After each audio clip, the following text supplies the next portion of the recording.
Alright. So hari ini saya terbaca lah satu artikel tentang apa orang kata ada seorang pemimpin bekas PAS lah, Khairuddin Takiri lah kan. Hari ini mengatakan bahawa Takiri bahawa apa nama sekarang ini perlu ada kerjasama di antara PAS dan UMNO. Sekarang ini perlu ada kerjasama di antara PAS, UMNO dan Bersatu untuk mereka nak memenangi pemilihan PRU yang akan datang ini. Baru ini juga timbul kenyataan daripada Tok Mat sendiri mengatakan bahawa Pakatan Harapan boleh menang PRU ni, dan juga kenyataan daripada pemuda PAS ataupun pimpinan PAS mengatakan kalau sekiranya tidak ada gabungan, berkemungkinan Pakatan Harapan boleh menang dalam PRU yang akan datang ini.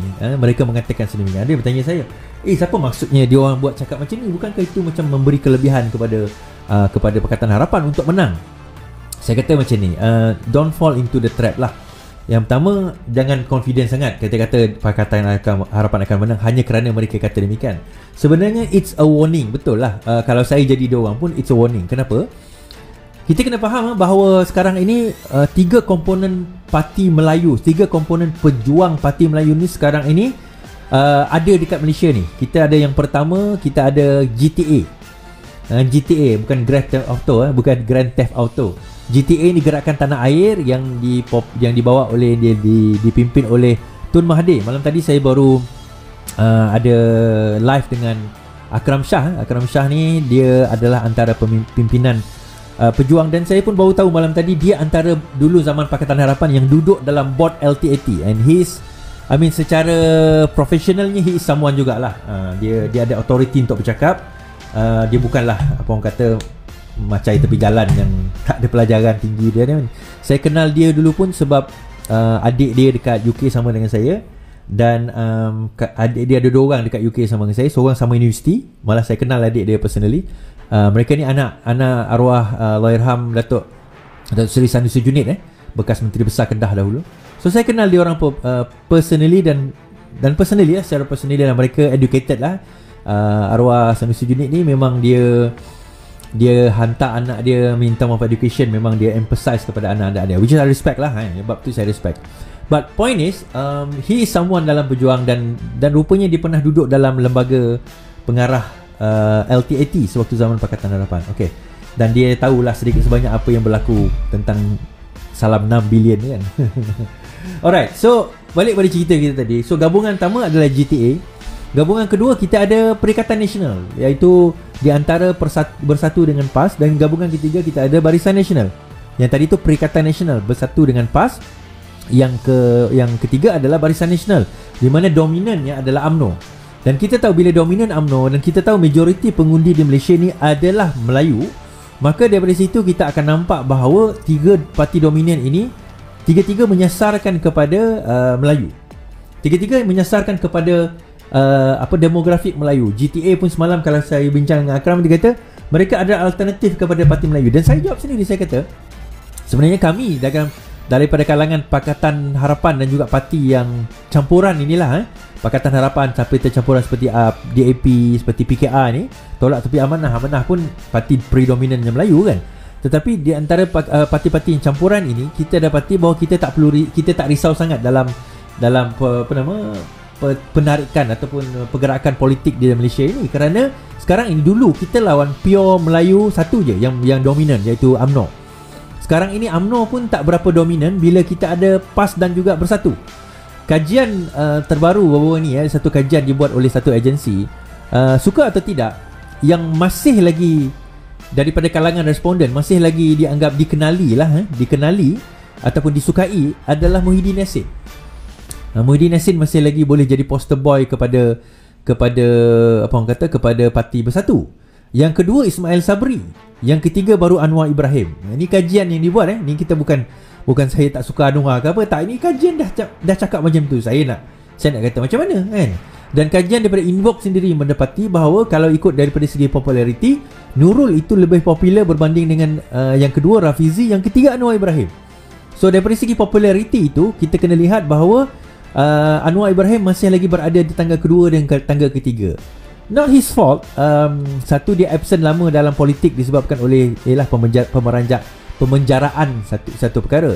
Kedua, daripada segi masa PKR hari itu, selepas Rafizi decide untuk tak nak teruskan dengan politik, tidak ada usaha secara keras, secara kukuh untuk nak menaikkan imej beliau. So what happen is, instead of kita sibuk nak menaikkan imej kita, menaikkan keyakinan rakyat kepada kita kembali untuk menghadapi PRU, kita pada masa itu sibuk nak membentuk kerajaan dengan katak-katak yang melompat ini. Itu pada masa itu. And that actually, walau suka atau tidak, ada kalangan pemimpin sendiri tak berapa gemar saya cakap macam ni, tetapi saya cakap, the more kita lari daripada reality, kita tak nak face reality, maka dekat situ kita akan hilang banyak perkara. Dan kita tak akan dapat belajar daripada kesilapan kita itu. The more kita nak lari daripada reality, menyebabkan kita maksudnya tak belajar daripada kesilapan kita. Saya kata realitinya, that action, tindakan tersebut menyebabkan hilang satu kepercayaan, kedua rakyat jadi bosan dengan politik bila semua pihak ni asyik bercakap benda yang sama, bercakap nak kuasa walau dengan cara apa sekalipun. Bila kuasa ni memang kita nak kuasa, tetapi biarlah dengan cara yang betul. Tapi ada yang argue, dia kata ialah kita yang berhak pada masa kita lebih layak. Even saya sendiri pun cakap macam tu, saya akui. Tetapi itu kita cakap, ini bukan dengan rakyat cakap. Sebab itu saya bertanya soalan dalam Facebook, YouTube saya, adakah anda ahli mana-mana parti politik? 610 atau 65% di Facebook kata dia bukan. 71% daripada 772, 800 sekarang ni masuk 1000 di YouTube, 99% mengatakan mereka bukan ahli parti mana-mana politik, parti politik di Malaysia. Maksudnya mereka pengundi atas pagar.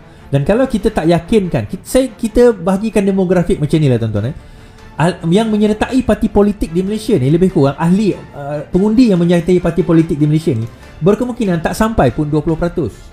Ada kemungkinan dalam lingkungan itu saja. Majoriti mereka, 80% adalah pengundi yang tidak menyertai mana-mana parti politik.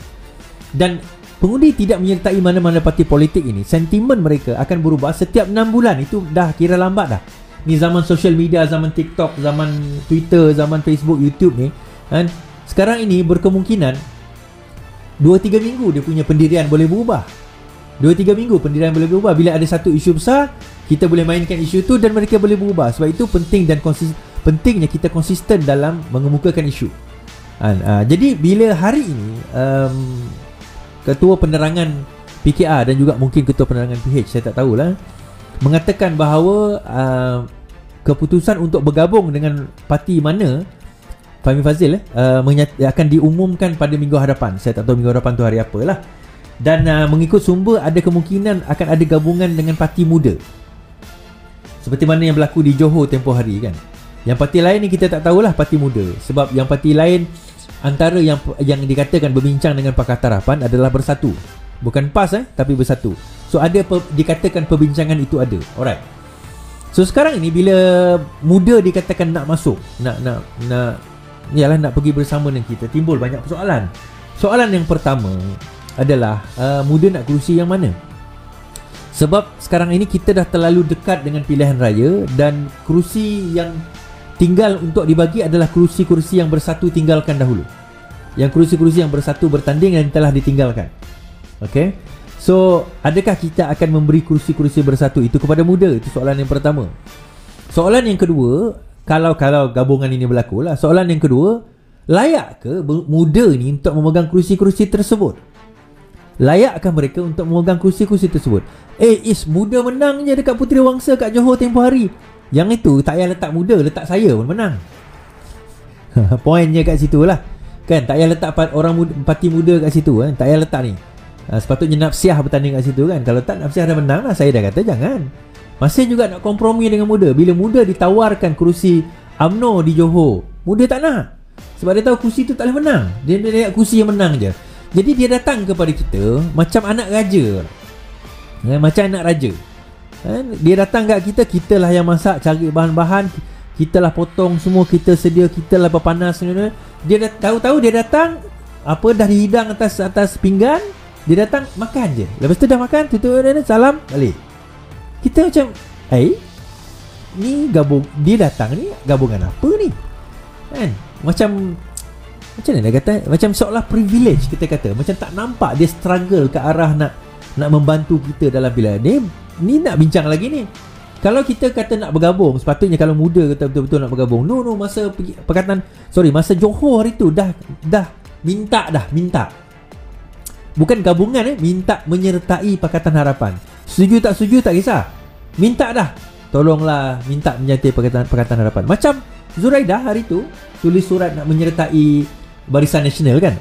Zuraidah tulis surat, dan keputusan untuk Zuraidah nak PBM, Parti Bangsa Malaysia, untuk menyertai Barisan Nasional tidak adalah pada Isnin ini menurut Zuraidah lah. Tak tahulah BN akan kata putus atau tidak. But point is, kurang-kurangnya Zuraidah tulis secara formal nak menyertai Barisan Nasional.